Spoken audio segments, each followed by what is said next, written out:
र न्यायपालिकाभित्र न्यायपालिकाको मान मर्दन हुने गरिकन यदि कुनै न्यायमूर्तिहरू वास्तवमा आफ्नो निष्ठा र सिद्धान्तलाई बिर्सेर कानुन र प्रक्रिया त्यसको सिद्धान्त भन्दा पनि अन्यान्य प्रभावमा परेर यदि त्यस्ता किसिमका फैसलाहरू जुन फैसलाले राष्ट्रिय क्षति हुने काम र भ्रष्टाचारलाई बढावा हुने काम गरिराखेको छ भने ती फैसलाहरूलाई बौद्धिक छलफलको विषय बनाएर हामीले आफ्नो किसिमको एउटा निर्णय र निचोडमा पुर्याउने किसिमको प्रतिवेदनहरू तयार गरेर तपाईहरु समक्ष हामीले ल्याउने जमर्को गर्नेछौँ। न्यायपालिका शुद्धिकरण हुनुपर्छ भन्ने हडतालमा लाग्ने साथीहरू राष्ट्रलाई नै क्षयीकरण गर्ने त्यस्ता उठेका मुद्दाहरूमा त्यस्ता साथीहरूको संलग्नता देखिएको अवस्था छ। हामीले सुधार्छौँ न्यायपालिका, हामीले भनेपछि जे पनि हुन्छ भन्ने साथीहरू नै यदि राष्ट्रिय हित विपरीतका मुद्दाहरूमा सामेल हुनुहुन्छ र त्यो मुद्दाहरूमा कानुन र विधिको कुनै सिद्धान्त र प्रक्रियालाई घुँडा टेकाइएको छ र अन्यान्य प्रभावबाट त्यस्तो मुद्दाहरूको फैसला गरिएको छ भने अवश्यमै ती कुराहरूलाई हामीले हाम्रो जानकारीमा लिएर त्यसलाई न्यायिक विश्लेषणको विषय बनाएर तपाईँ मिडिया साथीहरूलाई वा जनसाधारणहरूलाई त्यसको जानकारी गराउने हाम्रो कर्तव्य हुन आउँछ। घटित घटनाहरूले न्यायपालिकालाई के कस्तो किसिमको असर पारेको छ, त्यसमा के कस्तो तरिकाको प्रतिरोध वा त्यसलाई के कस्तो तरिकाले एड्रेस गरिनु पर्थ्यो भन्ने कुराहरू त्यस्ता सङ्घ संस्थाहरूबाट राम्रोसित भएको हामीले अनुभूत गर्न सकेनौँ। जो मान्छेहरू विवादित हुँदै पनि जे जस्ता किसिमका कारबाही हडताल आदि इत्यादिको अगुवाई गरियो भयो त्यस्तै मान्छेहरूको कब्जामा यो न्यायालय सुधार अभियान गरेको हुनाले यसले त्यति तात्विक कुराहरू गर्न नसकेको बुझाइमा हामीहरू एकबद्ध भएका छौँ। भ्रष्टाचारको विवादमा डुब्यो, प्रमाणहरू छताछुल्लो भएर निस्किए। यो विवाद निस्किसके पछाडि साँच्चै भएको के हो भनेर यदि भ्रष्टाचार नगर्ने त्यो कानुन र धर्मको विधिशास्त्रको धर्मको विपरीत नजाने कानुनकर्मी र न्यायकर्मीहरूले आवाज नउठाउने हो भने सही रूपमा बसेका मान्छेहरू पनि त्यही भ्रष्टाचारको दलदलभित्र पर्ने भएको हुनाले हामी जो त्यस्ता छैनौँ त्यस्ता मान्छेहरू एकबद्ध भएर यो आवाज निकाल्ने हामीले जमर्को गरेका छौँ। शुद्धिकरणका प्रयासहरू धेरै भए, न्यायपालिकामा विवाद छ भन्ने कुराहरू यो जगजाहेर छ, घाम लागेको जस्तै छर्लङ्ग छ सबैलाई। र त्यसै अन्तर्गत विभिन्न अभियानहरू चलाइए। पत्रकार मित्रहरू र उपस्थित साथीहरूले मनन गर्नुपर्ने एउटा कुरा के पनि छ भने त्यस्ता अभियानहरू चलाइँदाखेरि अहिले यो जगतमा, यो न्यायिक जगतमा जो मान्छेहरू विवादित छन्, जो मान्छेहरू विवादित हुँदै पनि जे जस्ता किसिमका कारबाही हडताल आदि इत्यादिको अगुवाई गरियो भयो त्यस्तै मान्छेहरूको कब्जामा यो न्यायालय सुधार अभियान गरेको हुनाले यसले त्यति तात्विक कुराहरू गर्न नसकेको बुझाइमा हामीहरू एकबद्ध भएका छौँ। व्यक्तिगत रूपमा कसैले लेख्ने र बोल्ने कुराहरू भइराखेकै हुन्, हामीले गरिराखेकै हुन्। तर पनि हामीले के महसुस गर्यौँ भने सबै लेख्ने र बोल्ने साथीहरू जो वास्तविक रूपमा न्यायपालिकाको सुधार चाहन्छन्, जो वास्तविक रूपमा न्यायपालिकाको विकृत रूपमा सहभागी छैनन्, ती सबै मिलेर एउटा सङ्गठन बनाऊँ, यसले अलिकति प्रभावकारिता बढाउला भन्ने हाम्रो मनसायले एउटा प्लेटफर्म हामीले बिल्डअप गर्ने प्रयास गरेका छौँ। हेरौँ हामी कतिको सफल हुन्छौँ। यसका लागि मैले सुरुमा आग्रह गर्दछु मिडियाका साथीहरूको भर्थे नभइकन, यसमा राम्रो सहयोग नभइकन हामी त्यति सफलीभूत हुन सक्दैनौँ। अब हामी के गर्छौँ त? अदालतमा के भयो, के कारणले हामीले फेरि न्यायपालिका शुद्धिकरण अभियानका लागि अरू कार्यक्रमहरू बढाउँदै वा अरू यस्तो समितिहरू बनाउँदै हिँड्नु पर्यो भन्ने चासो तपाईँहरूलाई लाग्ला। म के कुरा राखौँ भने हामीहरूले हाम्रै साथीहरू जसै न्यायपालिकासँग सम्बद्ध विभिन्न भातृ संस्था जस्ता वकिलका संस्थाहरू छन्, ती सबै संस्थाहरूमा नजाँदै पनि नेपाल बार एसोसिएसनलाई हामीले एउटा छाता सङ्गठनको रूपमा हामी लिन सक्छौँ। धेरै आयामहरू घटे न्यायपालिका, तर पनि त्यस्तो घटित घटनाहरूले न्यायपालिकालाई के कस्तो किसिमको असर पारेको छ, त्यसमा के कस्तो तरिकाको प्रतिरोध वा त्यसलाई के कस्तो तरिकाले एड्रेस गरिनु पर्थ्यो भन्ने कुराहरू त्यस्ता सङ्घ संस्थाहरूबाट राम्रोसित भएको हामीले अनुभूत गर्न सकेनौँ।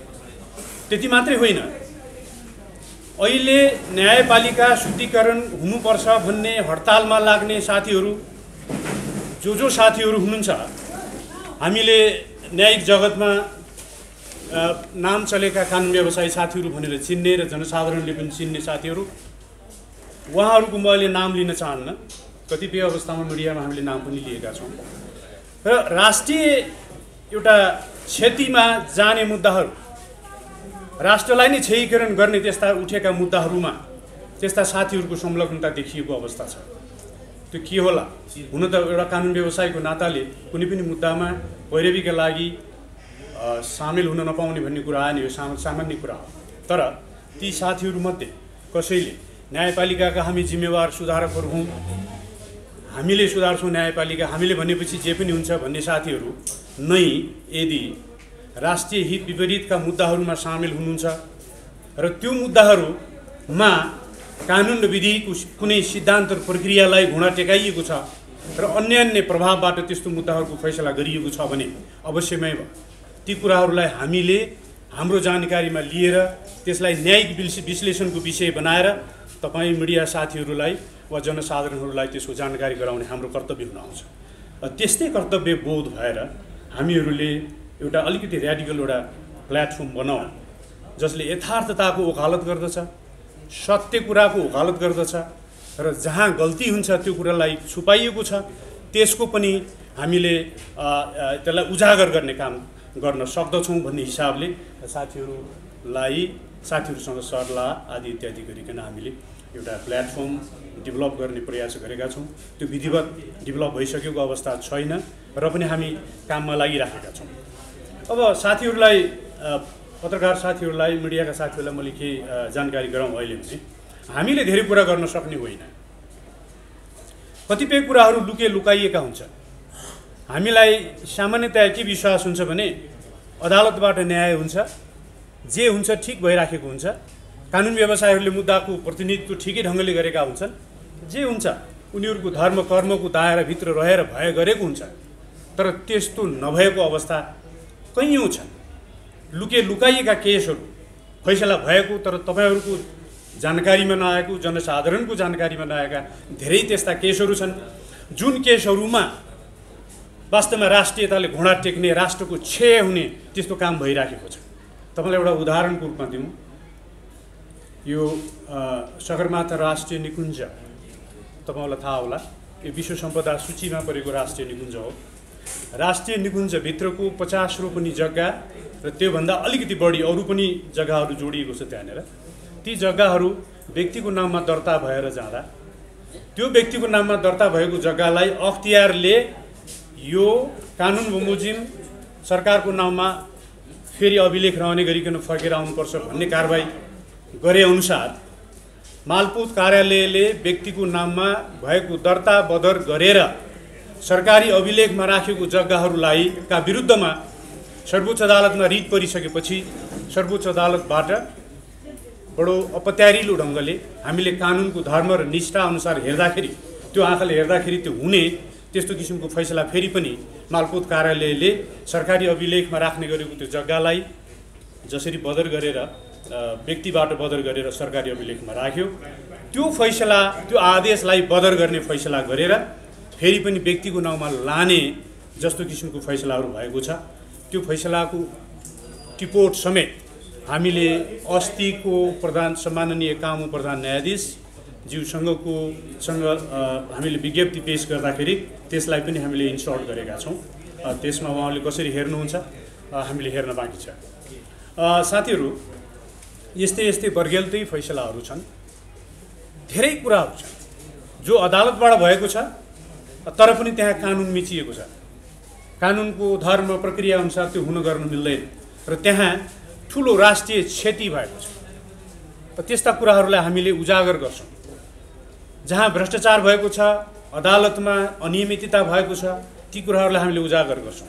हामीले उजागर नभइसकेको केसहरूलाई तपाईहरु समक्ष ल्याउने हो, जनजागरण गराउने। यहाँ यस्तो भएको छ, तपाईले हामीले विश्वास गरेको अदालत न्यायाधीशहरूले यो काम गरेको छ भनेर हामीले भन्ने हो र न्यायपालिकाभित्र न्यायपालिकाको मान मर्दन हुने गरिकन यदि कुनै न्यायमूर्तिहरू वास्तवमा आफ्नो निष्ठा र सिद्धान्तलाई बिर्सेर कानुन र प्रक्रिया त्यसको सिद्धान्त भन्दा पनि अन्यान्य प्रभावमा परेर यदि त्यस्ता किसिमका फैसलाहरू जुन फैसलाले राष्ट्रिय क्षति हुने काम र भ्रष्टाचारलाई बढावा हुने काम गरिराखेको छ भने ती फैसलाहरूलाई बौद्धिक छलफलको विषय बनाएर हामीले आफ्नो किसिमको एउटा निर्णय र निचोडमा पुर्याउने किसिमको प्रतिवेदनहरू तयार गरेर तपाईहरु समक्ष हामीले ल्याउने जमर्को गर्नेछौँ।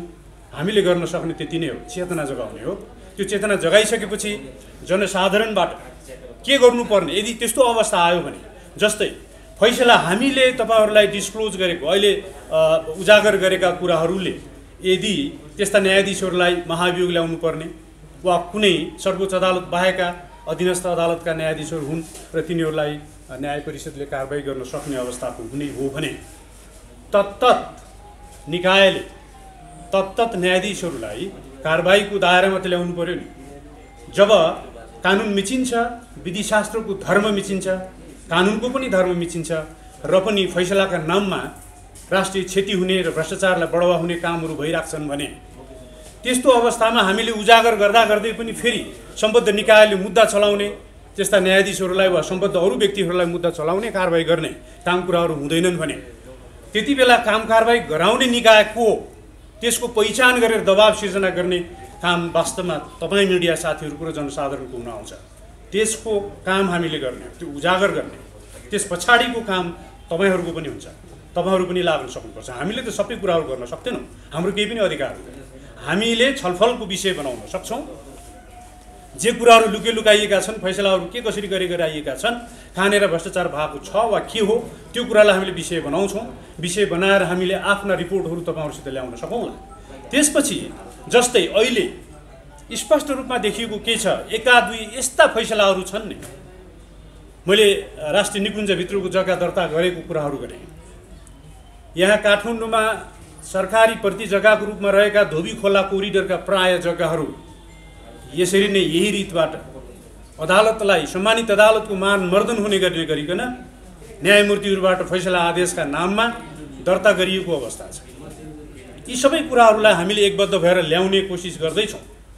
यस्तो जाजोल्य रूपमा भएको भ्रष्टाचार युक्त र कानुन विपरीतका कुराहरूमा यदि सम्बद्ध न्यायाधीशहरूलाई कारबाही हुने र गर्ने प्रयासहरू गर्नुपर्ने निकायले गर्दैनन् भने त्यो निकाय भनेको को? तपाईँ हामीले भोट दिएर पठाएको सांसदहरू हो नि। यिनीहरूबाट कारबाहीको उठान हुनुपर्छ। अहिलेसम्म उठेको अवस्था छैन, धेरै हल्ला हामीले गरिसक्यौँ। हामी अब प्रमाणित रूपमा रिपोर्टसहित आउने अवस्थामा छौँ। हामी बिस्तारै आउँछौँ, यसको विश्लेषण हामी गर्दैछौँ। अब त्यसो गरेन भने हामीले के गर्ने हो त? तपाईहरू जाग्नु पर्यो नि। तपाईहरूले भोट दिएर तपाईहरूको प्रतिनिधिको रूपमा पठाएको कानुन बनाउने निकायमा पुगेका सांसद महोदयहरू जसले तपाईँ हाम्रो करको पैसा खाएर तलब खाएर बसेका छन्, तिनीहरूले गर्नुपर्ने काम गर्नु पर्दैन र? कसलाई के कस्तो किसिमको मुद्दाहरू उठाउनु पर्ने त्यो उठाउनु पर्दैन र? त्यो उठाउनु पर्ने अवस्थाहरू छ। अब त्यसकारण हामीले गर्ने भनेको पत्रकार मित्रहरू, मिडियाका साथीहरू र आदरणीय जनसमुदायहरू त्यही नै हो कि हामी तपाईहरूले थाहा हुन नसकेको र तपाईँले सरसर्ती हेर्दा बुझ्न नसकेका कुराहरूलाई हामीले बुझाउने चेष्टा गर्छौँ, यी कुराहरूलाई उजागर गर्छौँ। र यसभित्र हामी भित्रै पनि धेरै समस्याहरू छन्। हामीले ठुला अग्रज एउटा पङ्क्तिमा राखेका साथीहरूबाट सत्य कुराको निरूपण नगरिकन जे जस्तो घटनाहरू घटित हुन्छ, संविधान मिच्ने काम हुन्छ, अदालतको मान मर्दन गर्ने कामहरू हुन्छ, घटनाहरू घट्छन्, तर पनि यहाँ कुनै पनि तात्विक विरोध हुने काम र न्यायपालिकालाई सुधारका लागि लिनुपर्ने ठोस कदम जस्ता कुराहरू केही नहुने अवस्था भएको हुनाले यो विकृत अवस्थामा हामी पुग्यौँ र पुगिसकेपछि यसलाई सुधार्नका लागि हामीले केही गर्नुपर्छ भनेर हामी लाग्यौँ। अब यो अवस्था भएको हुँदा हामीले के पनि विचार गर्यौँ भने अब तिमीहरूलाई मात्रै के को चासो हो त, किन गर्नुपर्ने भन्ने कुराहरू उठ्न सक्ला। हामीले पनि कानमा तेल हालेर बस्न सकिन्थ्यो कि त? अरू सबै साथीहरूले जे जसरी बसेका छन् र जे गरेका छन् त्यसो गर्दा हुने के भयो भने कानुनकर्मी र न्यायकर्मीहरूको बिचमा एउटा अचम्मको अवस्था अहिले सिर्जना भयो। त्यो सिर्जना भएको अवस्था के हो भने यो क्षेत्र भ्रष्टाचारको विवादमा डुब्यो, प्रमाणहरू छताछुल्लो भएर निस्किए। यो विवाद निस्किसके पछाडि साँच्चै भएको के हो भनेर यदि भ्रष्टाचार नगर्ने, त्यो कानुन र धर्मको विधिशास्त्रको धर्मको विपरीत नजाने कानुनकर्मी र न्यायकर्मीहरूले आवाज नउठाउने हो भने सही रूपमा बसेका मान्छेहरू पनि त्यही भ्रष्टाचारको दलदलभित्र पर्ने भएको हुनाले हामी जो त्यस्ता छैनौँ त्यस्ता मान्छेहरू एकबद्ध भएर यो आवाज निकाल्ने हामीले जमर्को गरेका छौँ। वास्तवमा अहिले सही कानुनकर्मी र सही न्यायकर्मीहरूले गलत न्यायकर्मी र गलत कानुनकर्मीहरूको बिचमा कित्ता छुट्याउनु पर्ने बेला आएको छ र यसका लागि हामी वर्गीय साथीहरूको बिचमा यो श्रमजीवी बहुधा जो पढैया साथीहरू हुनुहुन्छ, नयाँ नवोदित साथीहरू, कानुन व्यवसायी साथीहरू, उहाँहरूले आफ्नो सोचलाई वास्तवमा ठिक ठाउँमा प्रयोग गर्नुहोला भन्ने मैले आशा गरेको छु। उहाँहरूले को ठिक र को बेठिक हो, कुन कित्ता ठिक हो भनेर अब छुट्याएर त्यो कित्तामा लाग्नुपर्ने अवस्था आएको छ। त्यसका लागि पनि म यो मञ्चबाट अहिले सबै तमाम श्रमजीवी कानुन व्यवसायी साथीहरूलाई म आह्वान गर्न चाहन्छु। अब यिनै कुराहरू साथीहरू, हामी बढी कुराहरू भन्न चाहन्नौँ। अहिले हामी सबै विश्लेषणात्मक रूपमा जे जस्ता किसिमका विकृति विसङ्गतियुक्त फैसलाहरू अदालतको मानमर्दन हुने गरेर भएका छन्, त्यो मात्रै होइन, हाम्रो फोकस न्यायपालिकामा हुनेछ पहिलो चरणमा, र नीतिगत भ्रष्टाचारका कुराहरू र प्रशासनिक भ्रष्टाचारका कुराहरू पनि बिस्तारै वास्तवमा त्यो अनुसन्धान र हाम्रो खोज अनुसन्धान र अध्ययनको विषय बन्नेछ। ती अध्ययन र अनुसन्धानबाट हामी जे कुराहरू देख्छौँ पाउँछौँ त्यसलाई उजागर गरेर एउटा प्रतिवेदनका रूपमा तपाईँहरूको समक्ष रिपोर्टका रूपमा ल्याउने जमर्को हामी गर्नेछौँ र त्यही प्रयासका लागि अहिले हामी वास्तवमा यो एउटा प्लेटफर्मको डेभलप गर्दैछौँ। त्यो विधिवत भइसकेको अवस्था छैन। त्यसकारण म के भनेर टुङ्ग्याउँ तपाईँहरूबाट बिदा हुँ भने यो वास्तवमा हाम्रो रहर थिएन, यो रहर होइन, यो हाम्रो बाध्यता हो। जो मान्छे देश र राष्ट्रप्रति सजग छ, इमान्दार छ र देश र राष्ट्रप्रति जे जस्तो निकायले जे जस्तो किसिमको कर्तव्य निर्वाह गर्नुपर्ने अवस्था हो, त्यो नगरेका कारणले जसरी सम्बद्ध निकायहरू भ्रष्टाचारमा डुबे भन्ने आरोप आइराखेको छ, त्यसलाई सच्याउनका लागि र त्यो भ्रष्टाचारयुक्त यो पथमा नलाग्ने कोही पनि प्रोफेसनल साथीहरूले आफ्नो कित्ता छुट्याएर कारबाही गर्नको लागि, ती मान्छेहरूलाई कारबाही गराउनका लागि वास्तवमा हामीले एउटा प्रयासको स्वरूप एउटा यो प्लेटफर्म डेभलप गर्दैछौँ। तपाईँहरूको सामु हामीले जे जस्तो कुराहरू गर्न सक्छौँ त्यसका समाचारहरू प्रतिवेदनहरू लिएर उपस्थित हुनेछौँ। यसका लागि, यसको सफलताको लागि तपाईँहरूको एकदमै जुझारू आवश्यकता पर्ने हुनाले तपाईँहरूको आवश्यकताको हामी आशा गर्दै अहिले म तपाईँहरूबाट बिदा हुन चाहन्छु। धन्यवाद।